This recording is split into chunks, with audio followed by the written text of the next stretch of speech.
tanghalian. Guys, sa Ilocano tawag nito sa amin, baog.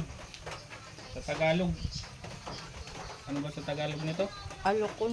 Alukon. Sarap nito. Sawagan ng isda. Kahit prito lang, masarap sana pag inihaw. Sarap. So, oh.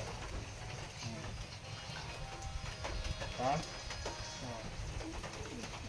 Dito ka talaga sa probinsya. Oh, daming gulay, di ba? Tanghalian natin to, gulay. Yan, kuhanin natin pala yung mga talbos niyang ano, mga hindi pa gaanong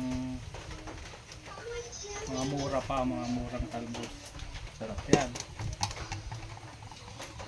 Yan o.